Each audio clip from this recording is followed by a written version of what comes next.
नमस्कार दर्शकों, मैं हूं आपका होस्ट एंड दोस्त आर के शर्मा और आप देख रहे हैं जी टाइम्स न्यूज 24 लाइव। आज के मुख्य समाचार।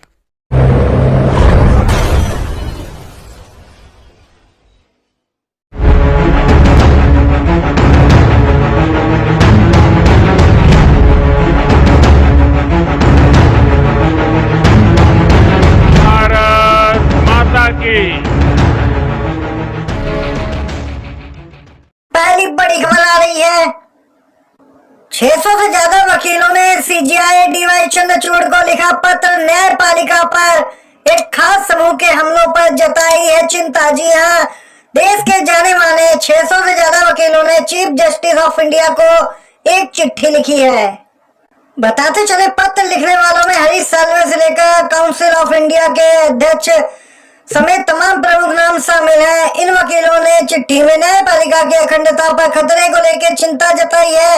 इन वकीलों का कहना है कि कुछ खास समूह न्याय प्रक्रिया को प्रभावित करने की कोशिश कर रहे हैं और कोर्ट के फैसलों पर असर डाल रहे हैं। पत्र में कहा गया कि यह समूह राजनीतिक एजेंडों के साथ आधारहीन आरोप लगा रहे हैं और न्यायपालिका की छवि के साथ खिलवाड़ करने की कोशिश कर रहे हैं। यहाँ पे किसी विशेष दल या राजनीतिक पार्टी का नाम तो नहीं लिया गया, लेकिन आप लोग स्पष्ट इशारा समझ सकते हैं किसकी ओर आरोप लगाए गए हैं। वहीं दोस्तों, इसी बीच इनकम टैक्स ने कांग्रेस पर लगाया है 524 करोड़ का यहाँ पे फाइन। इनकम टैक्स ने कांग्रेस से मांगा 524 करोड़ रुपए का टैक्स। पार्टी ने कहा कहां से दें।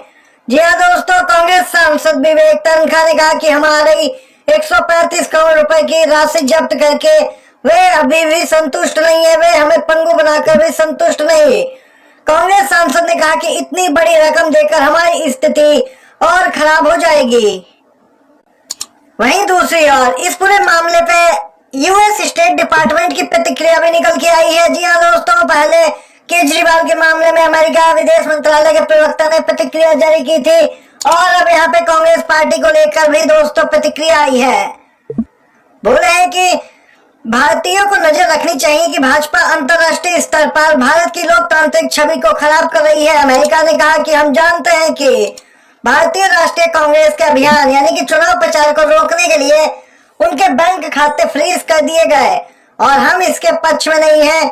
यहाँ पे अंतर्राष्ट्रीय स्तर पे भी ये मामला काफी गरमाया हुआ है। इसी के साथ एक और अपडेट निकल के आ रही है। सोनिया गांधी भी लोकसभा चुनाव में प्रचार करेंगी। अप्रैल के पहले हफ्ते के आखिरी में राजस्थान में उनकी एक सभा प्रस्तावित है। तबीयत न ठीक होने के बाद भी सोनिया गांधी यहाँ पे चुनाव प्रचार करने वाली है। पार्टी इस बार कोई कसर नहीं छोड़ना चाहती है। आपको बताते चले, सोनिया गांधी कांग्रेस के उम्मीदवारों के चयन के लिए कई घंटे यहाँ पे सीईसी बैठकों में भी बैठ रही है। यह भी एक बड़ा मैसेज है। मतलब सोनिया गांधी ने फ्रंट में आकर अब एक तरह से फिर से कमान संभाल ली है। तो दूसरी तरफ टिकट कटने से नाराज बीजेपी सांसद वरुण गांधी का बड़ा बयान। जी हाँ दोस्तों, बोले हैं कि मैं राजनीति में आम आदमी की आवाज उठाने आया था और यहाँ पे जनता से कहा कि आपसे यही आशीर्वाद मांगता हूँ कि यह कार्य करता रहूं, भले ही उसकी कोई भी कीमत चुकानी पड़े। टिकट कटने के बाद वरुण गांधी का ये बयान सोशल मीडिया पे काफी वायरल हो रहा है। बता दें कि इस बार बीजेपी ने मेनका गांधी इनकी मां को तो टिकट दिया सुल्तानपुर से, लेकिन वरुण गांधी का टिकट काट दिया। गौरतलब है पिछले कई समय यहाँ वरुण गांधी अपनी ही पार्टी पे लगातार हमलावर नजर आए। प्रधानमंत्री मोदी और उनकी सरकार की नीतियों पर सवाल उठाते रहे और पार्टी की लाइन से हटके बयानबाजी की, जिसके चलते संभवतः उनका टिकट काटा गया।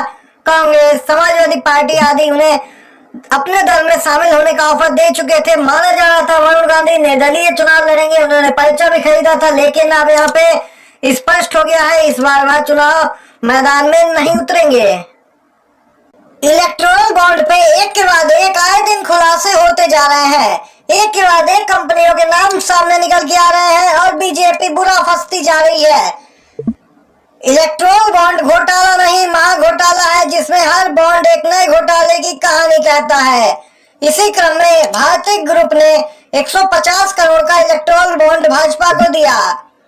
एक महीने बाद 143 सांसदों को निलंबित करके टेलीकॉम बिल पास कर दिया गया। इसका पहला और एकमात्र लाभार्थी बना भारतीय ग्रुप, जिसे बिना बोली लगाए ही सैटेलाइट स्पेक्ट्रम का लाइसेंस मिल गया और स्पेस अथॉराइजेशन भी मिल गया। स्पष्ट है, चंदा दो धंधालों का एक और यहाँ पे खेल उजागर हुआ। यहाँ पे देख सकते हैं आए दिन इलेक्टोरल बॉन्ड के जरिए नई नई कंपनियों के नाम निकल के आ रहे हैं और यहाँ पे कई सेल कंपनियों के नाम भी सामने निकल के आए जिन्होंने भाजपा को चंदा दिया है।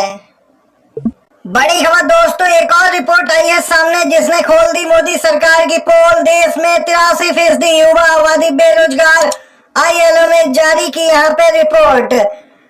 इंडिया एम्प्लॉयमेंट रिपोर्ट 2024 जारी की गई है, जिसके माध्यम से कई अहम जानकारी सामने निकल के आई। खुलासे हुए, देश में 83% युवा आबादी बेरोजगार है। इंटरनेशनल लेबर ऑर्गेनाइजेशन ने बेरोजगारी से जुड़े ये आंकड़े जारी किए और इंडिया एम्प्लॉयमेंट रिपोर्ट भी सामने निकल के आई थी। यहाँ पे देख सकते हैं इस रिपोर्ट के माध्यम से मोदी सरकार को लेकर भी अहम खुलासे हुए कि कितना रोजगार दिया गया। वादे थे 2 करोड़ प्रतिवर्ष रोजगार का, लेकिन इसके विपरीत यहाँ पे बेरोजगारी दर दिन पर दिन बढ़ती गई है मोदी सरकार के राज में। पश्चिम बंगाल की सीएम ममता बनर्जी के खिलाफ आपत्तिजनक टिप्पणी मामले में दिलीप घोष की मुश्किलें बढ़ी। टीएमसी ने दर्ज करवाई है FIR। पश्चिम बंगाल में भाजपा नेता दिलीप घोष की मुश्किलें बढ़ती नजर आ रही। ममता बनर्जी के खिलाफ आपत्तिजनक टिप्पणी मामले में उनके खिलाफ FIR दर्ज कर ली गई है।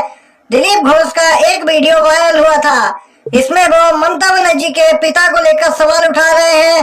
कह रहे हैं कि ममता तय करें कि वो किसकी बेटी हैं। बताते चले, जिसके बाद बीजेपी अध्यक्ष JP नड्डा ने दिलीप घोष को एक नोटिस जारी किया। इसमें दिलीप घोष से ममता बनर्जी पर उनकी टिप्पणी के संबंध में स्पष्टीकरण मांगा।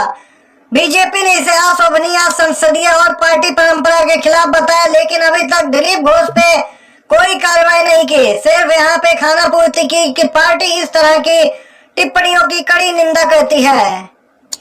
इससे पहले टीएमसी ने ममता बनर्जी के खिलाफ इस टिप्पणी को लेकर दिलीप घोष के खिलाफ चुनाव आयोग में शिकायत दर्ज की थी। टीएमसी का कहना है बीजेपी नेता दिलीप घोष का व्यक्तिगत कमेंट आदर्श आचार संहिता का खुला उल्लंघन है। लोकसभा चुनाव से पहले आपके 3 विधायकों का बड़ा दावा, कहा बीजेपी में शामिल होने पर करोड़ों रुपए देने की पेशकश की गई। पंजाब से आम आदमी पार्टी के एकमात्र लोकसभा सांसद और एक विधायक यहाँ बीजेपी में शामिल हुए, जिसके तुरंत बाद राज्य के 3 और आम आदमी पार्टी विधायकों ने दावा किया कि उन्हें फोन कॉल के जरिए बीजेपी में शामिल होने पर पैसे देने की पेशकश की गई। आपने आरोप लगाया कि बीजेपी ने पंजाब में फिर से ऑपरेशन लोटस शुरू कर दिया है और अरविंद केजरीवाल के पार्टी को तोड़ने की कोशिश कर रही है और यहाँ पे भगवंत मान सरकार को गिराने की कोशिश की जा रही है बीजेपी द्वारा।